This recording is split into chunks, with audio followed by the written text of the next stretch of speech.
Marcus slid a folder across the table to me and said, "This did not start 4 months ago." And then he showed me a timeline that went back 3 years. I want to tell you what his office looked like because I remember every detail the way you remember the room where you received terrible news. Dark wood bookshelves. A window with half-closed blinds making stripes of light across the desk. A plant in the corner that needed watering. Marcus Webb sitting across from me in a charcoal suit, his expression careful and serious in the way of someone who has delivered bad news before and knows there is no soft way to do it. He had pulled Dorothy's file when I called. He had done some checking. And what he found had made him concerned enough that he had also made a call to an attorney colleague who specializes in elder law. The document Emma had forged was not the first attempt to alter the estate. There had been a previous amendment, filed 18 months ago, that Marcus had flagged and rejected because it had arrived without Dorothy's in-person signature verification. At the time, he had assumed it was a clerical error or miscommunication. He had sent a letter to Dorothy explaining the issue. Dorothy, on one of her hazier days, had apparently told Emma about the letter. And Emma had intercepted it.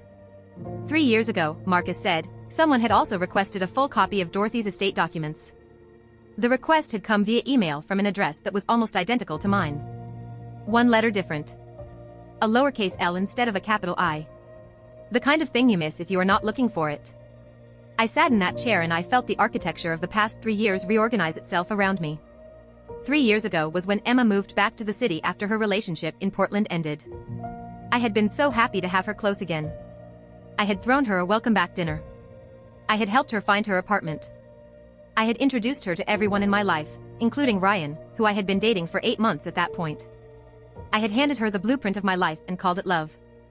Marcus gave me time to process. He is that kind of person. He waited while I stared at the folder and then he said, quietly, that he believed Dorothy was not aware of what had been done in her name. He believed that on the days Emma had visited presenting herself as me, Dorothy had been in a confused enough state that she had not questioned it. He also believed that the amended document had not yet been formally filed, which meant there was still time. Time. That word was the only thing I held onto when I walked out of his office.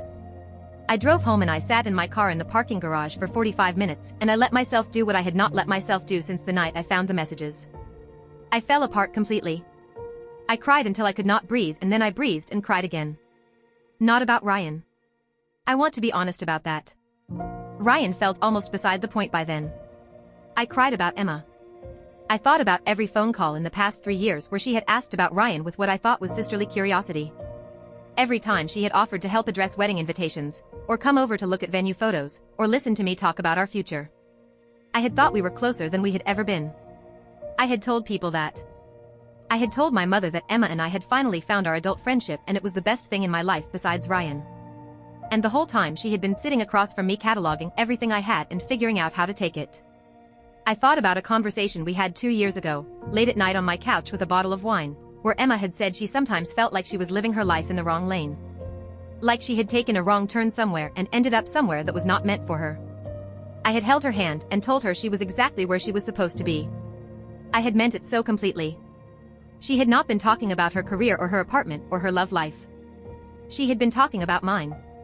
She wanted my life. Not pieces of it. Not the money or the man specifically. She wanted the feeling of being me. And when she could not become me, she decided to dismantle me instead. Ryan was never the prize in this story. I understand that now. Ryan was the tool. He was the way in. Emma had not fallen for him and then decided to take things further. She had cultivated him. Flattered him. Found his weakest edges and pressed on them until he cracked. Because a fiancé who betrays you is a fiancé who can also be used. And Emma had always been very good at using things. I wiped my face in that parking garage.